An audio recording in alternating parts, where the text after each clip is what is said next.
부평구가 도시재생 뉴딜 사업 부평 11번가 사업을 추진 중에 있는데요. 최근 사업의 필수 조건인 부평 미군기지 오수 정화조 부지의 반환이 지연돼 사업이 좌초될 수 있다는 언론 보도가 나왔습니다. 네, 취재 기자와 팩트 체크해 보겠습니다. 이재필 기자 나와 있는데요. 이재필 기자, 먼저 일부 지역 언론에서 제기한 사업 좌초 가능성부터 짚어볼까요? 네, 먼저 논란이 된 부평 미군기지 오수 정화조 부지가 무엇인지부터 한번 설명을 드릴게요. 오수 정화조 부지는 부평 부원초등학교 바로 옆에 있는 약 5,700여 제곱미터 크기로 부평 미군기지에 속해 있습니다. 부평 미군기지에 속해 있는데 부평 미군기지에서는 조금 떨어진 곳에 자리하고 있는 그런 상황인데요. 네. 부평구가 추진 중인 도시재생 뉴딜 사업 11번가 프로젝트의 주요 핵심 주요 기반 시설 중 하나인 11번가 혁신센터가 바로 이곳에 들어설 계획입니다.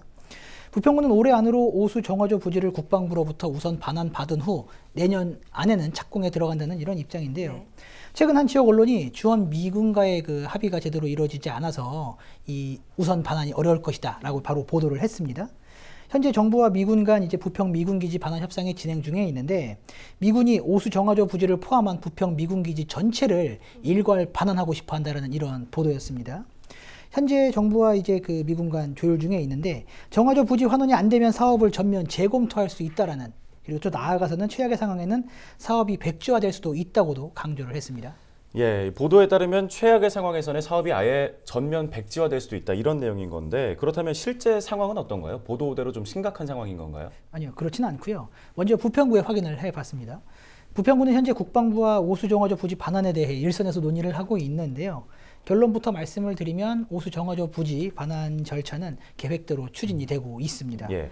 부평구와 국방부는 오는 5월 오수 정화조 부지 우선 반환 협약을 체결할 계획입니다. 이는 당초 계획이 됐던 그 계획 그대로 흘러가고 있는 상황인데요. 예. 부지 반환이 어렵다는 보도와는 정반대의 이야기인 거죠. 네. 부평구는 협약에 따라 부지 매입대금 119억 원을 납부를 하고 지하수 등 오염이 확인된 지역은 관련법에 따라 정할 계획이라고도 덧붙였습니다. 네. 특히 부평구 관계자는 해당 언론의 보도에 대해 전혀 사실이 아니라고 강조를 했는데요. 해당 기자가 어디에서 내용을 확인해 기사를 썼는지 본인들도 궁금하다고 입장을 전해왔습니다. 예.